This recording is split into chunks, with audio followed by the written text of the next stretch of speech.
When people talk about G.I. Joe, we have the Joes on one side, Cobra on the other, and everybody knows who the good guys are supposed to be. But then Baroness walks in, and suddenly that clean line between good and bad starts to blur. Welcome back to Law Lockdown. Today I want to talk about one of Cobra's most iconic femme fatales, and frankly one of its sharpest minds, the Baroness. And let me get this out of the way early. Calling Anastasia Cisarovna just another Cobra operative would be ridiculous. That's like calling a shark just another fish. Technically correct, but come on. The story goes further back than a lot of people realise. Before she became a familiar face in the franchise, Baroness first appeared in Marvel's G.I. Joe comics in 1982, created by Larry Hama and Herb Trimpe. It could have been wonderful, Flynn! And right from the start, the creators knew Cobra needed more than the usual villains. What they needed was someone who could actually change the dynamic in a room, and not through pure strength, but through intelligence, strategy, and the ability to read people. And that's exactly what Baroness brings. And Hama did not keep her simple either. He gave her a tragic backstory. She starts as a wealthy European aristocrat who walks away from wealth and ends up as a radicalized international terrorist. And it tells you right away, this is someone built to disrupt things. Cobra Commander has his ego, while Destro has his pride. But Baroness works with leverage. She thinks ahead, is calculating, and is someone who can make anybody open up to her. So of course, she's worth digging into. How does someone go from a privileged background to becoming Cobra's most ruthless intelligence officer? What events shape her choices? And why does her character keep shifting depending on the version, sometimes blurring the line between full villain and anti-hero? That is the stuff that makes Baroness worth talking about. She's smart, adaptable, and way more layered than she gets credit for. So, let's get into it. We're going through every major version of Baroness, and trust me when I say this woman did not become Cobra royalty by accident. Baroness origin in G.I. Joe, a real American hero comic. Before the comics start piling extra trauma on her life, Baroness already comes with a very clear base version, and I kinda love how clean and straightforward it is. Anastasia Cisarovna, fancy name. Fancier background. She came from a rich European aristocratic family, raised with money, status, and all the perks. And then she goes, actually, no, I don't want any of this. And this is totally crazy if you think hard about it. You would expect a rich kid born into that world to stay in that world, right? Because who would say no to a cushioned and protected life? Instead she said, no thank you. I mean, how often do you see that? First student radicalism? Well, we can let that go I guess. Then a part of extremist circles? Okay, now we are pushing it a bit. And it only gets worse from here because she then goes on to become part of international terrorism. On top of that, she trains as a spy and saboteur. So, now she's not only angry and ideological, but she's also highly skilled. Smart, educated, and very good at turning that anger into something lethal. And that right there is the Baroness most people picture. The black leather, the glasses, that cold stare. This version is the skeleton of the character. You can change names, tweak motivations, add new relationships later, but this foundation keeps showing up again and again. She starts with privilege, rejects it, and then keeps pushing herself into darker territory. Baroness brings everything together. The ideology, class resentment, vanity, discipline, and bitterness. You could say she keeps things interesting, and even in the simpler versions, nobody treats her like a thug. She is Cobra's intelligence officer, manipulates people and moves between high society and terrorist networks like it's all the same. But she didn't accidentally end up in Cobra. This wasn't some wrong place, wrong time situation you see. She was already heading in that direction, and well, Cobra just gave her a bigger stage.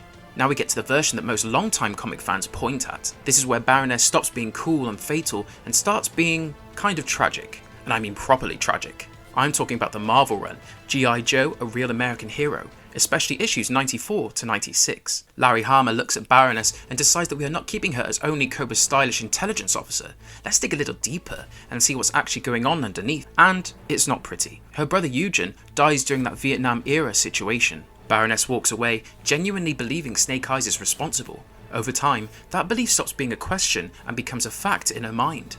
Issue 94 says everything in motion when Snake Eyes goes through surgery to restore his face, and right when you think things might calm down for him, Baroness comes after him. Of course she does. Worst timing possible. Then issue 95 pushes things further because now she's fully in revenge mode. Baroness prepares to have him tortured for what she believes he did. And at this point, this is not ideology or politics anymore. Everything for her is personal. But it's issue 96 that drops the hammer. The entire reason she's been holding on to all that anger turns out to be untrue. It shows how her entire worldview shapes itself around something that isn't even true, which makes everything worse. And what makes this version work so well is that it does not erase who she already was. She still comes from that aristocratic background, she still chose extremism, and she is still very much part of Cobra. None of that changes, but this story just adds something heavier, and from that point on, you can't really see her the same way. And no, the story doesn't turn her into a saint. She's still nasty and still makes her own choices. A lot of bad choices, but now you see a crack in the armour as well, and once you see that crack, you cannot unsee it. Baroness Origin in G.I. Joe Origins comic. G.I. Joe Origins issue 12 follows Baroness's regular arc. Born in an aristocratic family, she walks away from that life, looks for her own direction, meets someone who changes everything, and then later comes back as a Cobra operative to find him again. Sounds clean, well, but a lot is going on under that. While her background stays the same, the Baroness comes from a wealthy family and a respectable upbringing. But instead of tying her story to revenge or a misunderstanding about Snake Eyes, this version focuses on her decision to leave, and I have to say, I like that. The issue opens in Cape Town, and I already know something is about to go wrong because the Baroness is sitting in a room full of guys playing poker, looking completely bored out of her mind. The TV comes on, and newsflash, Umberto Gasper, the guy behind Red Hand, has been caught and is being sent to The Hague. And the moment she hears it, she doesn't even think and gets up and leaves.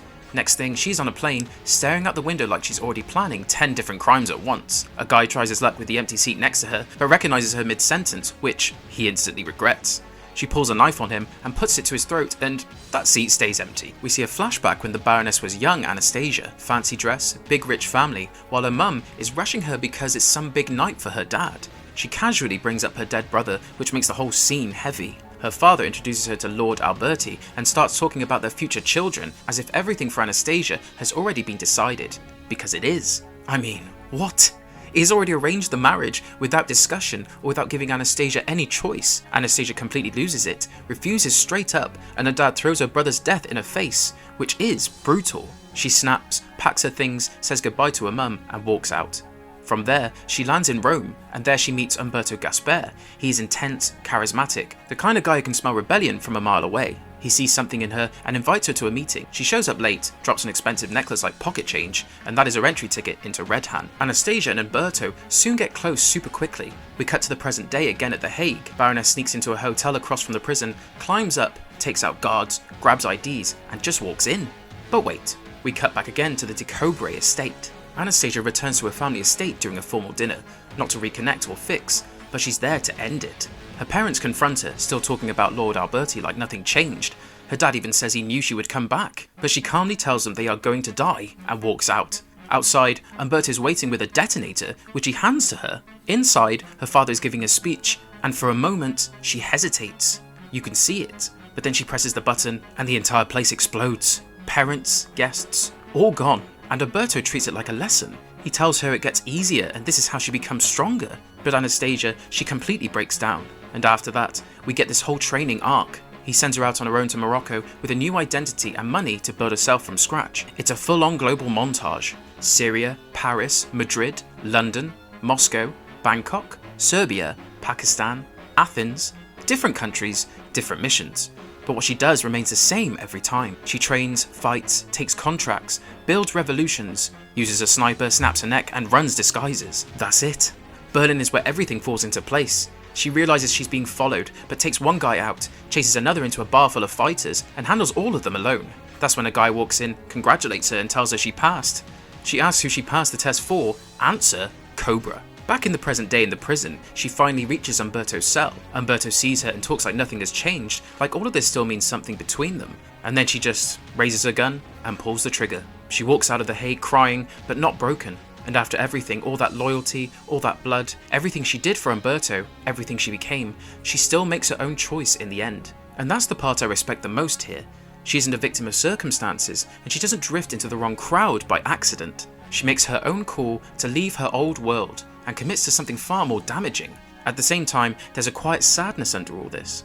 And by the time we meet her again, she's already so far down that road, turning back isn't really an option anymore. Another great backstory in IDW continuity. The first thing that struck me right away about G.I. Joe, A Real American Hero, issue 252, is that Larry Hama uses this issue to do something a lot of long-running comics never quite manage. He gives Baroness a story that feels personal without softening who she is.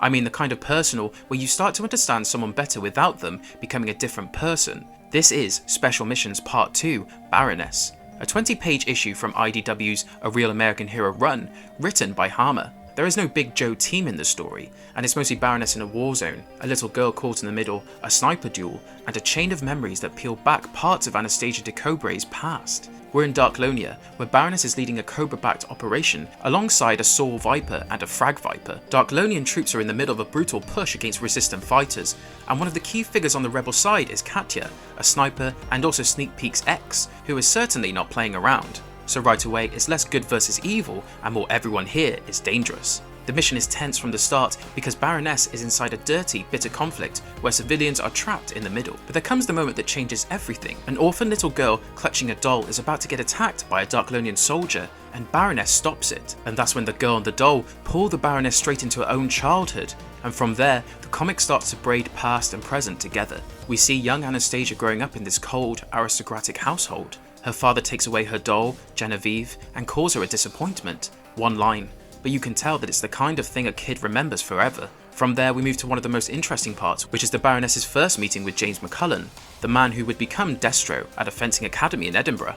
She's the daughter of a baron, he is the son of a laird. The whole meeting already has this old world, aristocratic tension to it, because it's all challenge, ego, testing each other. He calls himself Cully, and before Anastasia can even properly finish introducing herself, he starts calling her my dear Baroness. They are drawn to each other, but they are also sizing each other up. However, the question was whether either of them could put that above the causes and identities they were already starting to choose. In the next flashback, we see Baroness in her student years and deep into her student radical phase. Protests, anti-oligarchy banners, which tell you what direction her activism had taken, but her rebellion is not vague and is a direct reaction to her aristocratic upbringing. Her politics, whatever exact shape they had at that point, were clearly also an act of defiance against the world of wealth, lineage, and authority that her father represented. She was not just rebelling against society, she was rebelling against her own family. Cully remains part of that chapter of her life and tries to pull her out of that path. He asks her to marry him, go back to Scotland and start a different life with him. And for a second, you almost think, maybe. But no. She turns him down as she's too wrapped up in her activism, her anger, and her need to define herself on her own terms. She does not reject him because she feels nothing. She rejects Cully because, at that point, she cannot let herself belong to anyone's path except her own, even if that path leads into darkness. Then comes their final fencing match, where Cully and Anastasia fight without masks, which tells you at once that this is more than a routine bout. They argue mid-fight, they argue about the future, about what she wants and about what he can and cannot offer her. Things get heated and she ends up slashing his face. Maybe accidental, maybe not fully. Either way, it leaves a mark, literally and emotionally. And when he leaves, he admits he couldn't love her enough to pull her away from all this. Back in the present in Darklonia, things are intense. Baroness has the little girl with her now, and she tracks Katya to a bell tower.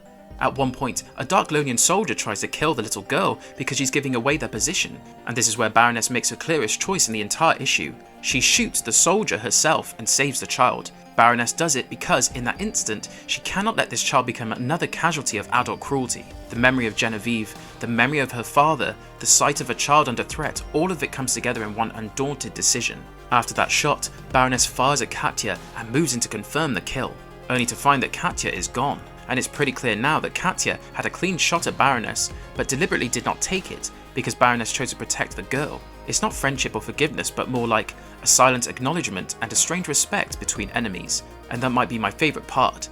Katya sees Baroness protect a child and decides that, for that one moment, the war does not get to swallow everything.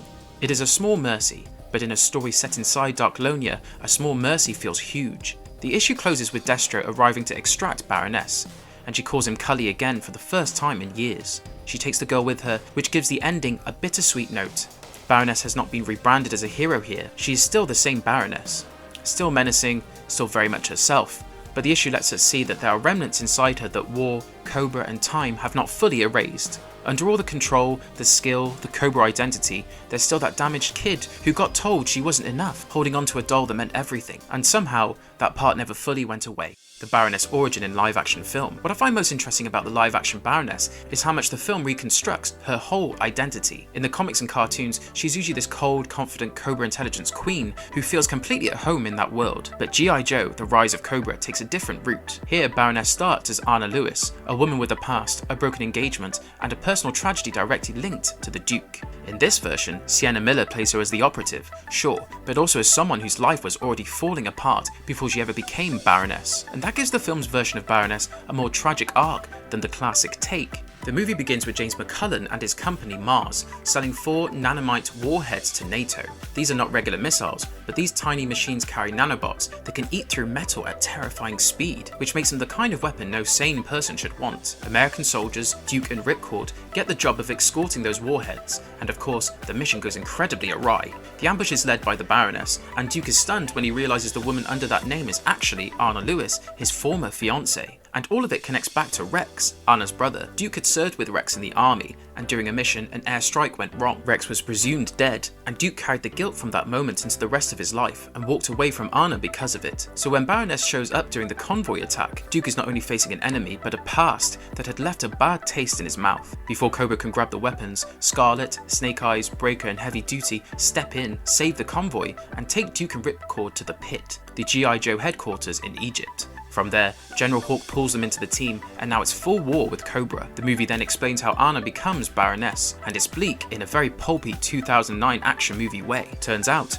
Rex didn't die in the blast. He survived, but he came out of it horribly disfigured and mentally unmoored. He eventually became the Doctor, working with Dr. Mindbender and deeply involved in nanomite technology, and it only gets darker from there. He abducts Anna and uses perfected nanomites to control her. That is how Anna Lewis becomes Cobra's Baroness in this movie. Even her appearance changes. Her natural blonde hair becomes raven black, and from then on, she becomes one of Cobra's deadliest agents. It is also stated that Storm Shadow trains her in ninjutsu and martial arts, which helps explain why she can do far more than fire a gun and look stylish in leather. Another twist the movie adds is the DeCobra part of her name. Anna marries Baron Daniel DeCobra, and she takes the name Anastasia DeCobra so Cobra can exploit his research and use his science to weaponize the nanomite warheads properly. So now, she's Anna Lewis, Duke's past, Rex's sister, Baroness under Cobra, and Anastasia DeCobra inside a mission. It's a lot, maybe even too much, but the movie makes sure she stays central to everything Cobra is doing. Once Duke and Ripcord join the Joes, the story moves fast and turns into a race to stop McCullen's larger plan. McCullen has been using nanotechnology for more than just the warheads. With the Doctor, he's also creating an army and laying the groundwork for mass panic and a new world order. Baroness plays a key role in that operation. After a failed attempt to take the warheads during the convoy assault,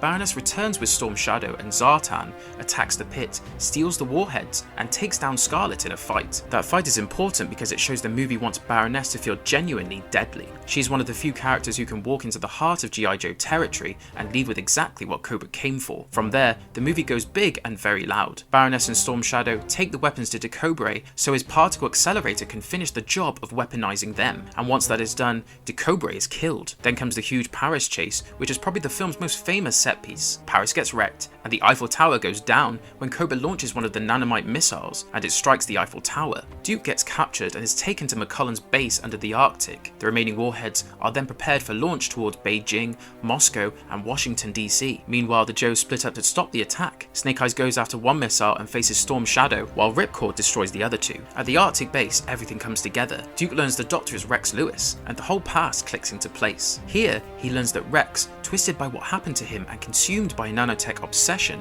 turned Anna into Baroness by force. When Rex tries to kill Duke, something breaks through her programming. She fights back against Rex's control and saves Duke, and for a moment, Anna Lewis, the person beneath Baroness, is back. McCullen is burned during the chaos, Rex escapes with him, and the base goes into self-destruct, which forces the Joes to pull out as the Arctic ice explodes around them. After that, Rex fully becomes Cobra Commander and uses nanomites to heal McCullen's burned face, but the treatment also puts McCullen under his control and turns McCullen into Destro. The Joes capture both men, while Baroness is taken in as well, and the plan is to remove the nanomites from her system. Meanwhile, Cobra still has a foothold, with Zartan, altered by nanomites, infiltrating the White House and replacing the President of the United States, so the threat is far from over. What makes this Baroness version different is that even when the movie itself gets messy, it really relies on the melodrama, and I don't mean that as a bad thing. This version of Anna has a lover who walked away, a brother who became the controller of her ruin, a false aristocratic marriage built for a weapons plot, and a final break from mind control that lets her reclaim some piece of herself. That is indeed a lot, but for a character like Baroness, who has always carried mystery and danger, the film chooses to root all of that in heartbreak. She still has the black outfit, the glasses, the attitude, the combat skills, everything people expect, but at the same time, the story makes sure there's someone whose life was taken from her piece by piece. So for me, that is why this version stays memorable. Anna spends most of the film as a weapon in someone else's hands, but the movie finally lets her become a person again before the end. It's dramatic, a bit over the top, I will admit, but there's something genuinely sad in there. cartoon's origin, Sunbow/DIC. When I look at Baroness across the animated side of G.I. Joe, the first thing I notice is that the cartoons usually do not give her the kind of full, tragic, step-by-step origin that the comics or the 2009 film try to build. Instead, she just shows up fully formed. She enters the screen already sharp, already savage, already deep inside Cobra. It means her cartoon origin is less about where she came from and more about how each version uses her. In one version, she's a master infiltrator. In another, she is bitter, jealous, and still tangled up with Destro. In a later reboot, she becomes a polished corporate fixer for Cobra Industries. Then Sigma 6 pushes her into a more tech-heavy direction with cybernetic upgrades and holographic tricks. So even without a clear origin, the character still evolves in interesting ways. Now, if we start with the Sunbow era of G.I. Joe, a real American hero, which ran in the 1980s, this is where most people first meet her, and the show doesn't waste time explaining Baroness's past. She's introduced in The Masked Device as one of Cobra's top agents, voiced by Morgan Lofting, and right out of the gate, she feels competent. One of the clearest examples comes from an infiltration of a military base under the fake identity Major Juanita Hooper. Baroness walks into a military base, plays the role perfectly, plants the device, and lets Cobra use the Masked Device to steal the satellite, and gets out clean. That is a great intro because it gives her competence before it gives her a spectacle. Sunbow also locks in the relationship that follows her through most versions. Baroness and Destro are together, but it's not exactly a fairy tale. It has ego, rivalry, hurt pride, and a lot of power games. Destro often sounds frustrated with her, and she often clearly thinks Cobra Commander isn't good enough. In fact, you can almost see that she clearly believes Cobra would function better if she and Destro ran the place themselves. That ambition is a huge part of her. She serves Cobra, yes, but she also judges it. And if Cobra Commander looks foolish, Baroness rarely hides her opinion for long. And then you get episodes like Spell of the Siren, where Baroness finds a conch shell whose song hypnotizes men. She uses it to hypnotize the male Joes and tries to seize Cobra itself with Destro at her side. It's ridiculous in that very cartoon way, but it's also true to her. Give Baroness even a small opening and she goes for complete control every time. Sunbow also gives Baroness one of her strangest alternate takes in Worlds Without End. In that story, the Joes enter a reality where Cobra rules America and most of G.I. Joe has been wiped out. In that world, Baroness is a double agent helping the Joes from inside Cobra. I've always found that twist surprisingly moving because it makes you think that in another life with different choices she could have become something else. The 1987 animated movie uses Baroness briefly. She opposes Cobra Commander, appears at his trial, and later helps Cobra and Cobra La by locating the secure site of the broadcast energy transmitter. It is a small role, yet it keeps her in the same lane Sunbow built. Then the DIC era picks up in the 1990s, and once again, Baroness does not get a brand new origin. The most worthwhile material comes in Operation Dragonfire. Here, Baroness learns that Destro has dumped her for Zorana, and she is furious, embarrassed, and very motivated to get her place back. She teams up with Norgahide to return Cobra Commander to human form, then works with him to overthrow Serpentor and put Cobra back under the old leadership. After that, she persuades Destro to reunite with her, which leads him to abandon Zorana and fall back into the familiar Baroness-Destro orbit. After that, in the CGI films like Spy Troops and Valor vs. Venom, she's present, active, but these versions don't try to explain her. In G.I. Joe Sigma 6, Baroness remains loyal to Cobra Commander and still serves as Cobra's intelligence officer, but now she has this high-tech edge. Her exposed fingers appear metallic. More futuristic tools suggest some degree of cybernetic enhancement, though the full extent remains unclear because most of her arms stay covered by gloves. She can also create holographic duplicates of herself to confuse enemies. I think that makes Sigma 6 interesting because a lot of reboots feel the need to explain everything, but Sigma 6 does not. Then we get to G.I. Joe Renegades, and this is probably the most modern animated take on Baroness before the recent comics. Here, she serves as Cobra Commander's second-in-command and works as the communications director and PR secretary for Cobra Industries. Baroness has always understood image, control, and manipulation, and in Renegades, she does it in a corporate setting. The series also keeps a romantic connection with Destro, so again, there is no major break from tradition there. In Homecoming Part 2, Baroness goes after a hard drive or console containing Cobra secrets aboard a military train bound for Washington. Wearing a full helmet and using Destro-made weapons, she infiltrates the train, fights Duke and Flint, and recovers the device. Afterward, Storm Shadow approaches her to propose an alliance with Cobra Industries. In Firefight, Baroness and Dr. Mindbender send Firefly to destroy Green Ridge after the town fights Cobra Industries' dam project in court. In knockoffs, Baroness secures a chameleon mold, wipes the scientist's memory so he cannot alert authorities, navigates a messy clash involving the Joes, Flint, Lady J and Zartan, then recovers the device at the end. That is such a Baroness move that I almost smiled. Even in newer continuity, she still excels at the same game. So if I had to sum it up, I would say Baroness's cartoon origin is not really about an origin at all. While her role changes across various versions, she's always controlled, always calculating, always threatening, and always playing a bigger game than the people around her. Baroness in the Energon Universe. Now we get to the newest take, and I'm not gonna lie, this one surprised me. The Energon Universe does not hand you a neat origin chapter with a bow on top. Joshua Williamson does not pretend the Baroness's past never happened, and he definitely does not ask us to trust her right away. Instead, he turns her into one of the biggest question marks on the team. She starts as Anastasia Cisarovna, a captured mercenary and terrorist with wealthy parents, elite training, and a long record of using all of that for the wrong side. Then she ends up inside the G.I. Joe initiative. He wanted Baroness on the team because she's inherently interesting, and because she creates conflict and mistrust inside this very early, fragile version of G.I. Joe, and that mistrust is really the whole point of her arc. This is not one of those stories where a former villain joins the good guys and suddenly everything is fine. Even before the 2025 material, the Energon Universe had already set her up as someone Duke could work with when he had to, but not someone he fully believed in. She and Duke became allies while fighting Major Blood and Mars forces, and she later became one of the founding members of the new Joe Initiative. But the comic never lets you forget who she was. She came from privilege, got bored, used her skills for terrible things, and wound up locked in the pit. So the real question is whether someone like that can ever truly become part of a team built on trust. G.I. Joe issue 8 onward, her story really starts to get interesting. After a training exercise at the pit, Baroness asks for 48 hours of leave, which is strange because she is still technically a prisoner. At the same time, the bigger Energon Universe plot keeps moving around her in the background. Clutch secretly brings Autobot hounds into the base, while Cobra Commander and Destro are busy dealing with the aftermath of the Transformers mess in Seattle, and thinking about retrieving useful material from the devastation, especially a working Cybertronian. Baroness does get permission to leave, but only with a tail on her, and that tail is CoverGirl. We see the Baroness caught between both worlds, with the Joes still watching her every move, and the enemy side is always waiting for a chance to hit back. The Paris trip is where the comics start to humanize her. Baroness and CoverGirl spend time together in Paris, start to talk, and gradually realize they share more than either expected. It reveals that she still has a private emotional life, maybe one she is not comfortable letting anyone see. Of course, the comic does not let that quiet moment last for long. Major Blood